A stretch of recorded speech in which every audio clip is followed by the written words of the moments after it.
Hello, j'espère que tout le monde va bien. Aujourd'hui, nous sommes mardi 14 mai 2024. Alors aujourd'hui, je vais faire un sujet un petit peu différent qui, je pense, intéressera beaucoup de gens. C'est la franc-maçonnerie. Pourquoi la franc-maçonnerie? Parce que je vois beaucoup de choses sur les réseaux sociaux. J'entends beaucoup revenir le sujet de la franc-maçonnerie sur dans les commentaires des internautes. Et je pense qu'il y a beaucoup de choses qui sont,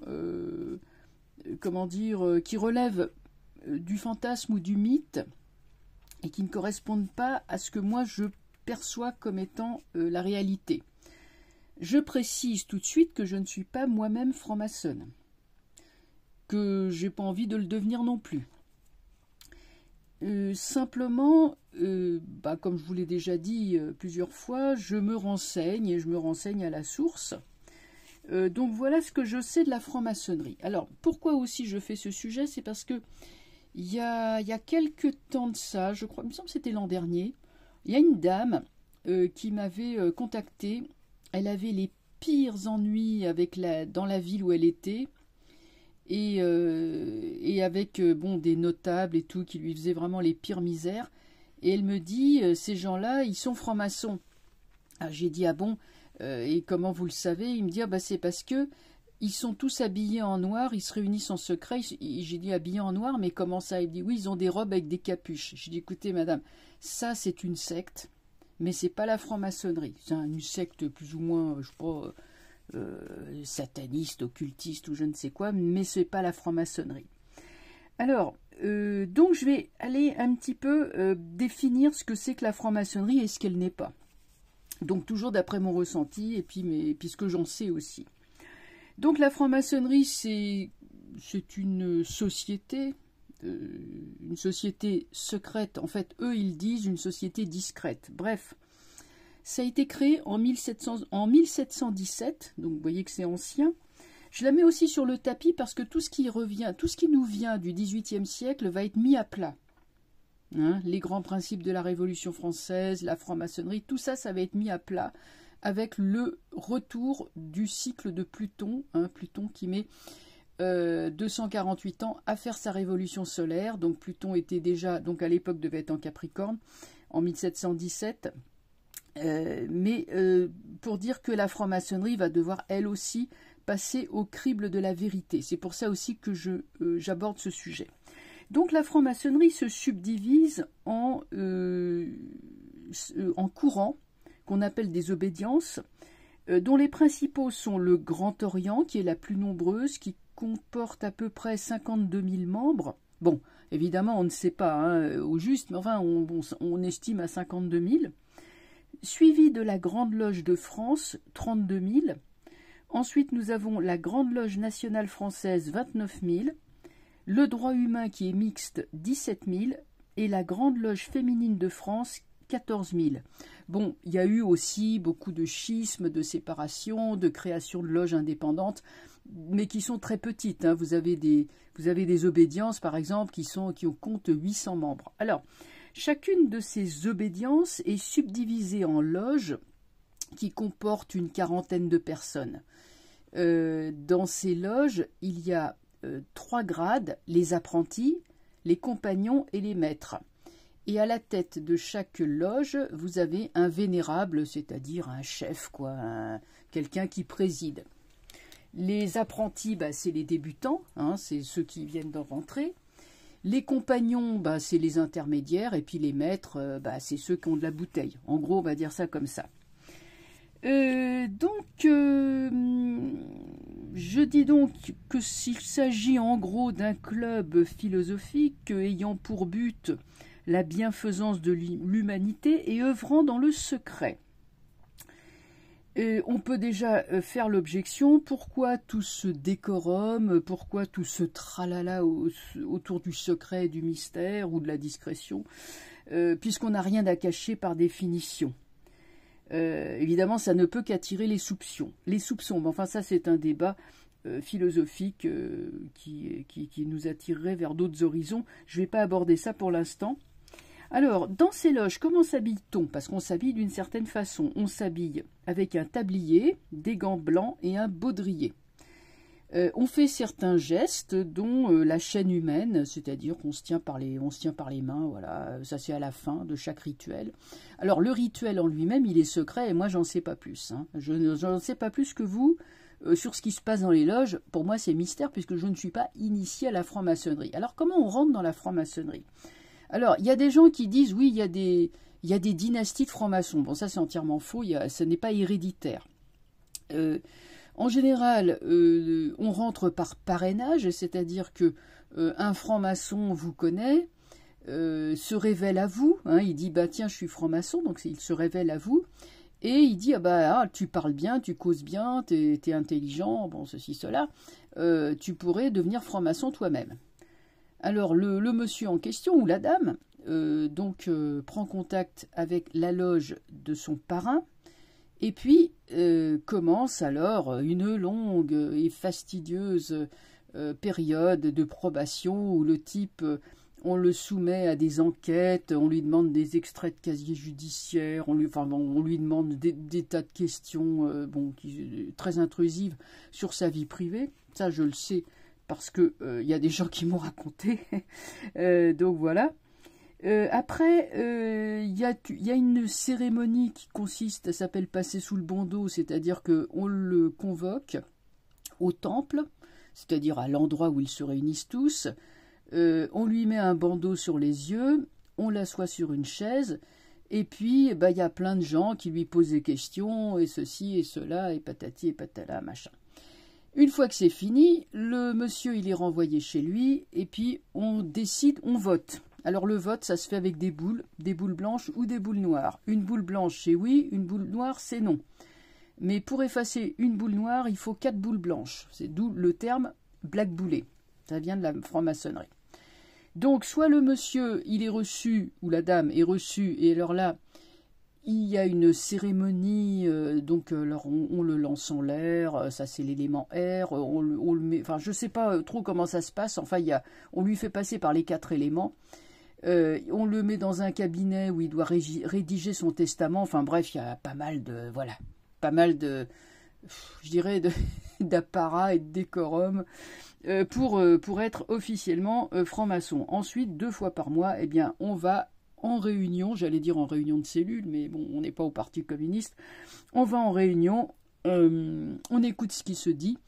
Et en gros, si j'ai bien compris, on fait des sortes de dissertations qu'on appelle des planches, et puis on les soumet aux gens, aux autres maçons, en disant, alors je sais pas moi, qu'est-ce que c'est la peine de mort, je sais pas moi, les pyramides à travers les âges, que sais-je, j'en sais rien. Mais bon voilà, on fait donc ces exposés, voilà, moi personnellement, ça me branche pas du tout, mais enfin bon, chacun voit midi à sa porte. Alors, bon, qu'est-ce que n'est pas la franc-maçonnerie, honnêtement? Bon, il y a beaucoup de fantasmes dessus. On ne fait pas de sacrifice humain dans les loges. Non, je pense plutôt qu'on s'y ennuie plus qu'autre chose, mais bref. On ne fait pas de sacrifice humain ou de messe noire. C'est pas Angélique et le roi où on voit la Montespan qui se fait faire un rituel pour regagner les faveurs du roi Louis XIV. D'ailleurs, chacun sait que ça ne marche pas puisque Louis XIV, il préfère Angélique. Bon. Donc, il n'y a pas non plus... Alors, quand on dit « Ah, machin, il est franc-maçon 33e degré », alors ça, c'est une bêtise, parce que évidemment, la franc-maçonnerie, personne ne sait qui est franc-maçon. Il faut que ce soit lui-même, le franc-maçon, qui le dévoile.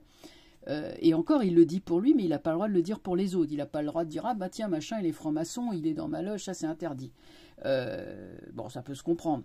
Mais par contre, lui, il a le droit de dire oui, moi je suis franc-maçon, ceci, cela et tout. Donc, quand vous dites ah, machin, il est franc-maçon du 33e degré, vu que la franc-maçonnerie ne publie pas des listings de ses membres, il y a très peu de chances pour que ça soit vrai. En vérité, on ne sait pas qui est franc-maçon. Voilà, tout simplement. Alors, selon préambule passé, pourquoi aussi je me penche sur la franc-maçonnerie? Bon, je vais vous dire mon sentiment qui n'est pas très bon. Qui est même franchement, moi personnellement j'ai beaucoup de réserves sur la franc-maçonnerie, tout en étant bien informé, quand même, relativement bien informé. Parce que j'ai lu un article dans un journal qui disait « Ah tiens, la franc-maçonnerie, leur grand cheval de bataille, c'est l'euthanasie. » Ah bon. Alors l'euthanasie, bon, c'est quoi? C'est une participation active au fait de faire mourir les gens. En gros, c'est ça. On appelle ça l'euthanasie active, alors qu'il existe déjà la loi Leonetti qui consiste à, quand on voit qu'une personne est vraiment incurable et qu'on ne peut plus rien faire pour elle, on va la plonger dans un sommeil profond pour qu'elle ne souffre plus et pour que le décès se produise, on va dire, naturellement. Alors là aussi, il y a encore des choses qu'on pourrait dire, parce qu'on débranche la personne de la nourriture, enfin, bon, ça encore, ça se discute. Enfin, bon, moi, je ne vais pas rentrer là-dedans. Alors, l'euthanasie, c'est quoi? Bon, en gros, ça veut dire la mort. Hein. Bon, bonne mort peut-être, mais mort quand même.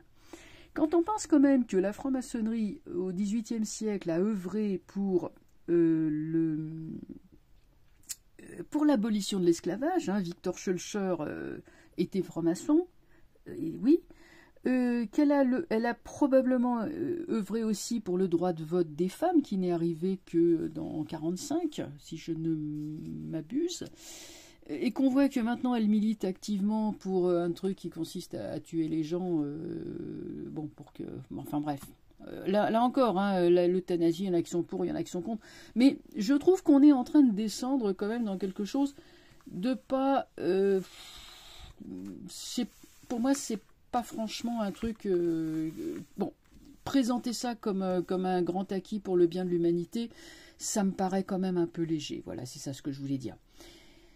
Donc, on va demander au tarot, on va faire un tirage sur l'avenir de la franc-maçonnerie. Donc, j'ai dit ce qu'elle était, j'ai dit ce qu'elle n'était pas, tout en étant évidemment très... n'étant pas moi-même franc-maçonne, je le répète, je peux évidemment passer à côté de tas de trucs, c'est évident. Mais quand même, il ne faut pas en avoir peur, vous comprenez? Enfin, je dirais que vous avez quand même plus affaire à des gens qui... ouais, bon...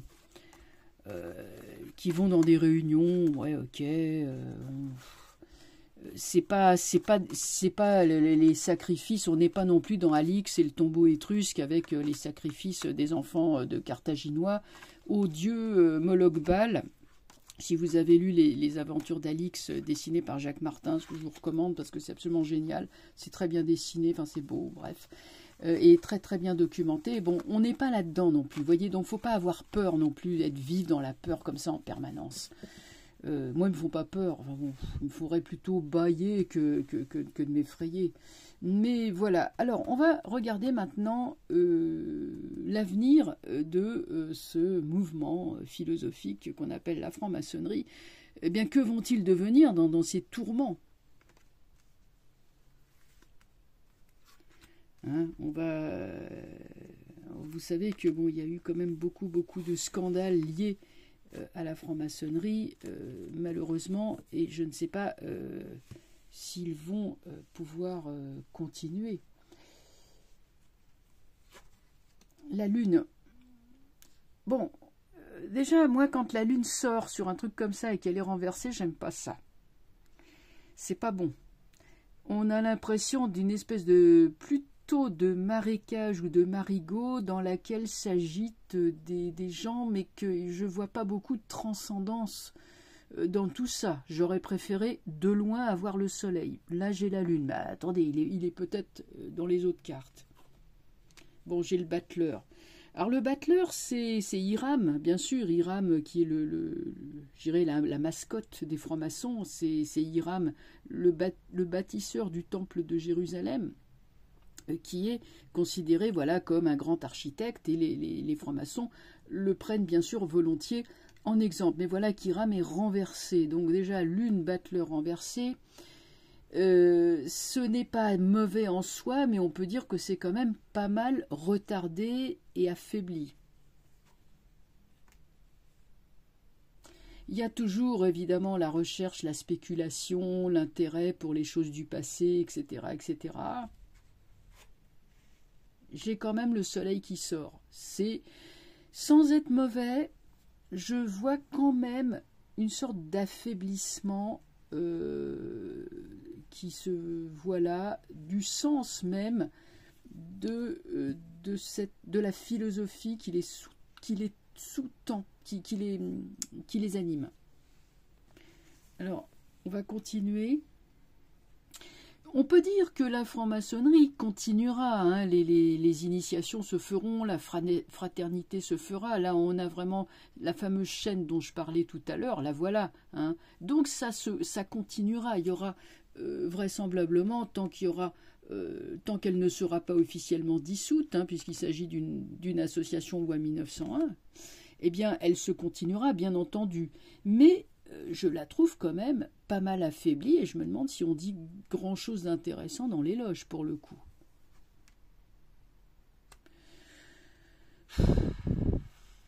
J'aime pas beaucoup ça. C'est encore pareil. Qui c'est celle-là? Est-ce que c'est une femme de pouvoir qui est mouillée là-dedans? Moi, c'est le premier truc qui me vient. Est-ce que ça serait pas la Mimi, comment qu'elle s'appelle, la Mimi commerçante, ou alors la charmante épouse. Je sais pas. Il y a une femme dans tout ça qui a basiquement qui aurait rien à y faire, quoi. Battleur renversé, pape renversé. Oh là là. C'est quand même. Ça continue. Alors, moi, je vais vous dire ce qui me vient, c'est qu'il y a dans l'ombre des loges des gens, mais qui sont très sincères, qui vraiment croient vraiment, qui sont très sincères. Mais ce qui me gêne quand même, c'est que ce soit renversé. Hein. Ouais, pour moi, il y a quand même une perte de pouvoir. On essaye, si vous voulez, d'influencer les puissants. Mais là, je vois chute, hein, chute des puissants, chute des journalistes ou de ceux qui font l'opinion, enfin de ceux qui influencent les opinions. Et j'ai quand même, ouais, soleil mat. On dirait, je vais vous dire une chose, on dirait qu'il y a deux francs-maçonneries en fait. Il y a la vraie. La vraie, c'est quoi? Mais elle est vraiment réduite à sa elle est vraiment réduite à sa plus simple expression. Vous avez un noyau de gens sincères qui font, voilà, bon, qui font leur rite et tout leur truc et tout ça, et qui en retirent grand bien, on va dire, et qui se continuent. Il y a un noyau de bons, un noyau qui est bon, finalement, de gens qui sont qui font pas de mal, qui font pas de mal. Au contraire, qui veulent le bien et qui continuent contre vents et marées. Mais eux, ils veulent vraiment pas le mal de l'humanité, au contraire. Hein. Ce sont des gens, et c'est pas les gens qui sont je sais pas quoi pour ci ou pour ça. Et à côté de ça, vous avez quand même pas mal de gens qui sont là par intérêt, qui sont là par magouille, qui sont là par là, il y a du secret par rapport à une femme de pouvoir. Là, il y a des recherches qui se font par rapport à un homme de pouvoir, mais c'est renversé, donc ça traîne. Alors peut-être est-ce qu'il y a une volonté de protéger? Là, je dirais plutôt oui, mais est-ce que là, il y a une volonté de dénoncer, d'enquêter, de dénoncer? On pourrait le penser. Enfin, il y a la crédibilité même du mouvement. Nous avons donc le cœur de la franc-maçonnerie représenté par Hiram. Mais vous avez aussi la papauté qui fut le grand ennemi de la franc-maçonnerie. Hiram d'un côté, les papes de l'autre. La chrétienté a toujours été l'ennemi de la franc-maçonnerie et vice-versa. En tout cas, ce que je voulais dire aussi, c'est que cette franc-maçonnerie anticléricale, on va dire que c'est surtout vrai pour le Grand Orient et le droit humain qui sont, on va dire, allez, d'extrême gauche, de gauche et d'extrême gauche. C'est beaucoup moins vrai pour la Grande Loge de France ou la Grande Loge nationale française qui, elles, sont plutôt à droite et plutôt ouvertes à la religion. Plutôt ouvertes, en fait, à la religion qui s'intéresse à ces choses-là. Ouverte aux jésuites, par exemple. Hein. Donc, vous voyez, j'en sais quand même pas mal, mine de rien. Vous allez vous dire, et je ne suis pourtant qu'une profane. Je ne suis qu'une profane, pas rien de plus. Seulement, je suis une profane qui se renseigne. Je dis ça parce qu'il y a certainement les francs-maçons qui m'écoutent. qu'est-ce que je peux dire d'autre? Voilà une institution qui est quand même pas mal, je dirais, pas mal gangrénée par les scandales, par les hommes, les gens de pouvoir. Bon, apparemment, les gens de pouvoir y sont. Les journalistes, il y en a beaucoup qui y sont. Du coup, ça vient recouvrir les intentions originelles de ce mouvement spéculatif. C'est pas extrêmement... on sent que c'est puissant, hein. On sent que c'est puissant, on sent qu'il y a beaucoup de matière à réflexion, que, bon, moi, vous voyez, au départ, je me disais, oui, c'est un truc un peu pour... c'est un truc un peu pour retraités qui s'ennuient. Non, non, ça va plus loin que ça, hein. Bon, les cartes me disent, non, ça va plus loin, c'est beaucoup plus riche que ça. Mais, alors, ça sera révélé sous retard, notamment le scandale, enfin quelque chose de caché, scandale, par rapport à une femme qui sera révélée, malgré les efforts, enfin en tout cas s'il y a appartenance à la franc-maçonnerie, ça sera révélé, il y aura encore un scandale d'une femme de pouvoir. Alors laquelle? Est-ce que c'est celle qui a les gros cheveux jaunes là sur la tête, ou est-ce que c'est sa copine, madame commerçante, madame Mimi commerçante? En tout cas, je ne sais pas pourquoi je dis il y a une des deux comme ça, à moins que ce soit encore Ursule de la Layette. Elle est blonde, elle aussi, elle a du pouvoir. Mais en tout cas, si jamais ils étaient mouillés là-dedans, ça ne serait pas une bonne pub pour eux. Passons à ce triptyque. Nous avons donc l'origine de la franc-maçonnerie qui a attiré des hommes de pouvoir, mais là sur le coup de pouvoir intellectuel. Ça va, ça vient, hein, il y en a beaucoup qui s'en vont. Hein. C'est un peu l'auberge espagnole. Enfin, des recherches qui se font, ou se font mal, je ne sais pas, à propos, peut-être qu'il y a certains juges qui eux-mêmes sont francs-maçons et veulent faire tomber certains personnages. Ça, c'est pas impossible. Vous voyez, ça fait des contradictions. Ils ne savent pas. Il y a beaucoup d'hésitation là-dessus. Est-ce qu'il faut les exposer? Est-ce qu'il faut les couvrir? On ne sait pas. Enfin, le dernier cadran, si je puis dire, hein, le quatrième et dernier triptyque, le soleil, le mat, donc c'est le petit noyau de ceux qui continuent mordicus sans se préoccuper de politique. Il y a quand même, même eux, hein, ils sont atteints par la corruption, par le ver est dans le fruit. Il faudra en tout cas une sérieuse réforme à laquelle ils n'échapperont pas. Moi, je pense qu'ils vont quand même passer à la moulinette quand je vois ça. Donc, vous voyez comme comme c'est compliqué. C'est en fait ça, moi, ça, je dirais même ça me dépasse. Hein. C'est pour ça que c'est intéressant de demander au tarot, parce que le tarot, il prend les choses en main et il te dit non, tu vois, là, ce que tu dis, entre toi, ce que tu dis et ce que moi je vais montrer, eh ben, il y a un décalage.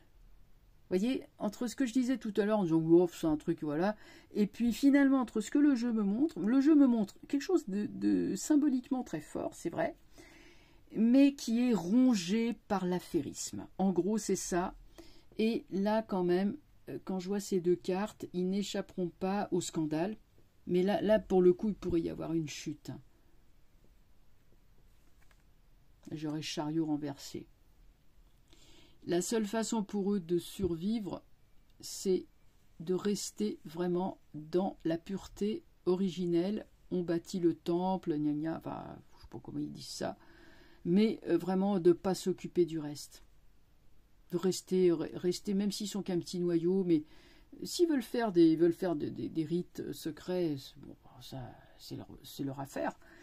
Mais ils se sont trop lancés dans les trucs, vous voyez. Ils sont trop lancés dans des combats qui les dépassent et qui peuvent les submerger. Donc, gros point d'interrogation sur l'avenir de la franc-maçonnerie. Parce qu'il y a quand même, on sent qu'il y a une puissance qui est là, qui est indéniable, il y a une force qui est là, une force spirituelle qui est là. Je ne sais pas où ils ont pris ça, mais ça existe. Indéniablement, ça existe. Après, je vous dis, ils vont vraiment passer à la moulinette, ils passeront dans la tourmente. Et ce qu'il en restera, ben, peut-être pas grand-chose finalement. À mon avis, il restera un petit noyau de gens sincères, mais les autres, vu le nombre de cartes renversées, ça va tomber, ça va dégringoler. Voilà. Et on ne le saura pas forcément, puisque le jugement est renversé, mais on aura, vous voyez, parce que forcément, si un type est viré de la franc-maçonnerie, il ne va pas le crier sur les toits, forcément. Donc on ne saura pas directement, mais on verra des choses comme ça qui vont s'effondrer, un peu comme un iceberg qui fond au soleil, et hop, tac, il y a des morceaux de glace qui tout à coup s'effondrent, hein, par pans entiers, c'est impressionnant. Voilà ce que je pouvais dire. Eh bien, écoutez, je vais arrêter là. C'est une vidéo qui est, vous voyez, qui est assez longue. J'espère que vous aurez suivi tout ce que je dis. Je pense que c'est intéressant. C'est vraiment quelque chose qui m'est... je dirais, ça me dépasse presque. Hein, vu la force du jeu, je suis moi-même surprise et dépassée, même presque, par la puissance de ce jeu. Mais ça n'empêche pas que s'ils veulent s'en sortir, il faut absolument qu'ils arrêtent l'affairisme et tout ça. Alors je rappelle, enfin j'apprends que en fait c'est pas dans les loges qu'il y a des choses qui se passent, c'est dans les amicales, ils appellent ça des fraternelles, c'est-à-dire des associations en dehors des loges où on se regroupe par corporation. Hein, c'est-à-dire vous avez, je ne sais pas moi, les policiers, les notaires, les profs, les banquiers ou que sais-je. Enfin, tous les corps de métier sont représentés. Et donc, paraîtrait-il, c'est là plutôt que se développent on va dire, les affaires, les choses comme ça. Donc, grande prudence sur leur avenir qui est quand même pas extraordinaire, je trouve, affaire à suivre. Voilà, j'espère que ça vous a plu. Hein, je voulais sortir un petit peu des sentiers battus et parler autre chose que du Fantomas. Parce que bon, c'est vrai que c'est un peu lourd de commenter les moindres faits et gestes de ce personnage. Donc là, on s'intéresse à une autre partie de la société qui méritait éclaircissement. Voilà, je vous souhaite une excellente fin de journée et je vous dis à bientôt. Au revoir.